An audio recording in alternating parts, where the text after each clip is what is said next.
Perkenalkan, nama saya Anissa Yuliana Putri, NPM 201813500363. Perkenalkan, nama saya Dina Salviani, NPM 201813150407. Assalamualaikum warahmatullahi wabarakatuh. Saya Isma Latifah dari kelas S4P dengan NPM 2018 13500 302. Perkenalkan, nama saya Dwi Hanifah Tunisa dengan NPM 2018 135000294.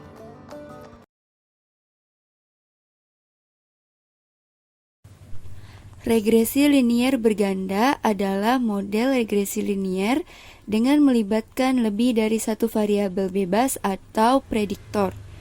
Atau, dengan kata lain, regresi linier berganda merupakan lanjutan dari regresi linier sederhana, di mana regresi linier sederhana hanya menyediakan satu variabel independen X dan variabel independen Y. Regresi linier berganda berfungsi untuk menutupi kelemahan regresi linier sederhana ketika terdapat lebih dari satu variabel independen X dan satu variabel independen Y. Oke teman-teman, jadi regresi itu ada dua, yaitu regresi sederhana dan regresi linier berganda. Saya akan membahas tentang regresi sederhana dulu. Jadi, regresi sederhana adalah regresi di mana variabel dependennya satu, yaitu Y. Sehingga bentuk matematikanya Y sama dengan B0 ditambah B1X. Sedangkan dalam regresi linier berganda, kita mempunyai variabel independennya lebih dari satu, yaitu X1, X2, X3, dan seterusnya sampai Xn dengan variabel dependennya 1 atau Y. Jadi, dalam bentuk matematikanya, Y sama dengan B0 ditambah B1 X1 ditambah B2 X2 ditambah B3 X3 dan seterusnya sampai Bn Xn. Baik, selanjutnya adalah interpretasi regresi berganda. Yang pertama, membangun persamaan matematika regresi ganda. Yang kedua, mengartikan tanda koefisien variabel independen. Nah, independen sendiri memiliki arti yaitu bebas. Nah, variabel independen ini memiliki arti juga yaitu suatu variabel yang nilainya dipengaruhi atau bergantung dari nilai variabel lainnya. Yang ketiga, menguji hubungan antara masing-masing variabel independen terhadap variabel Y. Variabel independen biasanya dilambangkan atau dinotasikan dengan huruf X, sedangkan variabel Y biasanya disebut dengan variabel dependen atau variabel yang terkait. Kemudian yang keempat, menguji hubungan seluruh variabel X secara bersamaan terhadap variabel Y.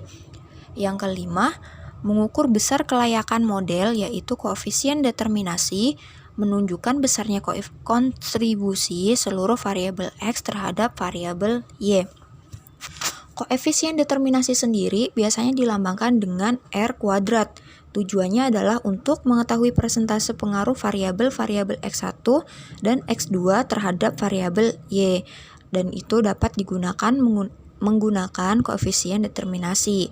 Nah, besarnya R kuadrat atau koefisien determinasi dapat dihitung dengan rumus R kuadrat sama dengan kurung buka B1 dikali sigma X1 dikali Y kurung tutup ditambah B2 sigma X2 dikali Y kurung tutup per atau dibagi sigma Y kuadrat. Jadi kesimpulannya, apabila R kuadrat atau koefisien determinasi bernilai 0, maka dalam model persamaan regresi yang terbentuk variasi variabel tidak bebas Y tidak sedikit pun dapat dijelaskan oleh variasi variabel bebas X1 dan X2.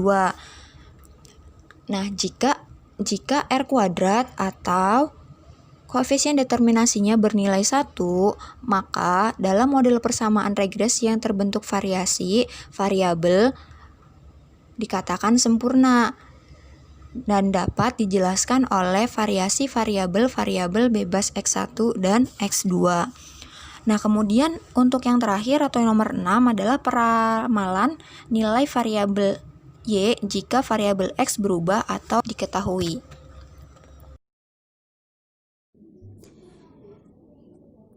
Selanjutnya adalah contoh soal dari regresi linear berganda terhadap aplikasi Excel.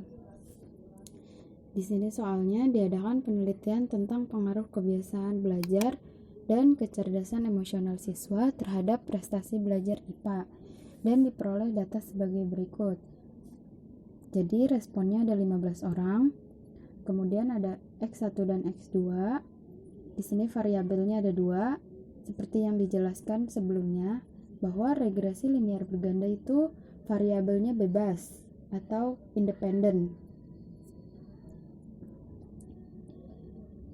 atau memiliki lebih dari satu variabel. Ada X1 dan X2. Kemudian ada Y. Selanjutnya kita ke menu Excel. Oke. Nah, di sini kita copy ulang tabel yang tadi. Pertama-tama, aktifkan dulu menu data analisnya. Jika teman-teman belum mengaktifkan, teman-teman bisa mengaktifkannya dengan cara seperti ini. Kita klik File, kemudian Option, lalu Add-ins, kita klik Analyze Toolpath, kemudian Manage. Manage ini biarkan tetap Excel Add-ins. Kemudian klik Go. Setelah klik Go, akan muncul tabel seperti ini. Kita klik Analyze Toolpath-nya, kemudian klik OK. Setelah teman-teman mengaktifkan Data Analyze, teman-teman bisa mengeceknya di menu Data, kemudian di pojok sini. Bisa dilihat teman-teman. Kemudian kita klik data analyze-nya. Di data analyze ini terdapat banyak varians. Ada ANOVA 1 jalur, ANOVA 2 jalur, korelasi, covariance. Nah, karena kita kali ini sedang membahas regresi, maka kita klik regression. Kemudian klik OK. Nah, untuk Y-rank ini kita memasukkan variabel terikat atau Y. Jadi kita blok variabel Y-nya semua ya. Kemudian untuk X-rank-nya ini keduanya kita blok secara bersama-sama, X1 dan X2-nya.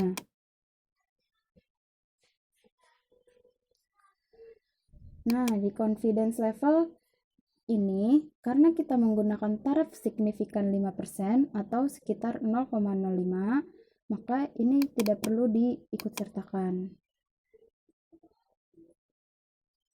Klik OK. Kemudian keluarlah summary output-nya. Di sini ada 3 tabel, ada regression statistik, kemudian ANOVA, lalu hasil hubungan antara masing-masing variabel. Selanjutnya kita ke regression statistik dulu. Jadi di regression statistik ini ada banyak pilihannya ya. Ada multiple R, ada R square, ada adjust R square, dan standard error. Karena kita sedang membahas regresi, maka kita berfokus pada R square dan adjust R square. Jadi R square dan adjust R square ini menentukan seberapa besar pengaruh atau seberapa signifikannya kedua variabel tersebut terhadap Y. Nah, karena kita sedang membahas regresi berganda, maka kita menggunakan adjust R square. Mengapa demikian?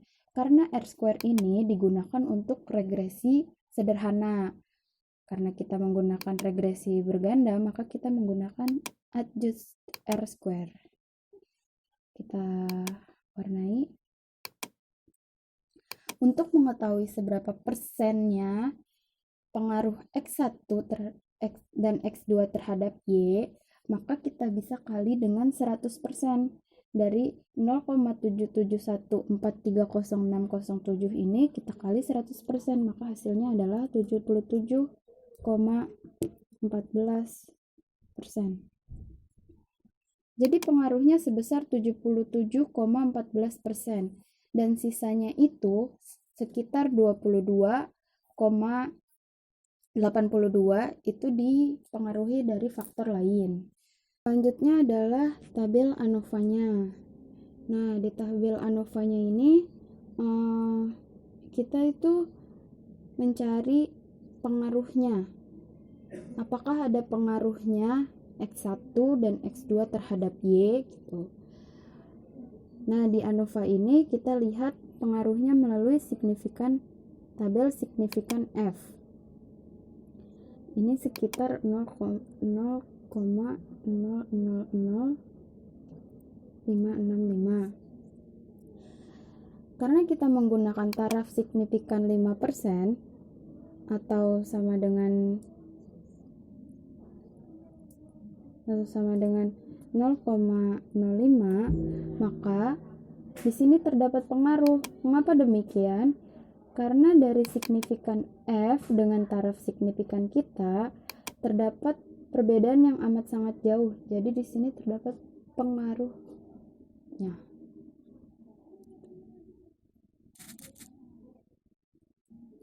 Selanjutnya adalah hasil hubungan antara masing-masing variabel. Di sini ada variabel X1 dan X2. Ini X2. Nah, di sini kita lihat di kolom p-value. Nah, dikarenakan nilai X1 dan X2-nya ini lebih dari 0,05, maka X1 disimpulkan tidak dapat pengaruh yang signifikan. Begitu pula dengan X2-nya, tidak ada pengaruh yang signifikan terhadap kecemasan emosional siswa terhadap prestasi belajar IPA. Jadi yang mempengaruhi itu adalah keduanya secara bersama-sama, yaitu X1 dan X2 terhadap Y. Gitu. Sehingga persamaan dari regresi linear berganda dapat dituliskan sebagai berikut. Sekian video dari kelompok kami.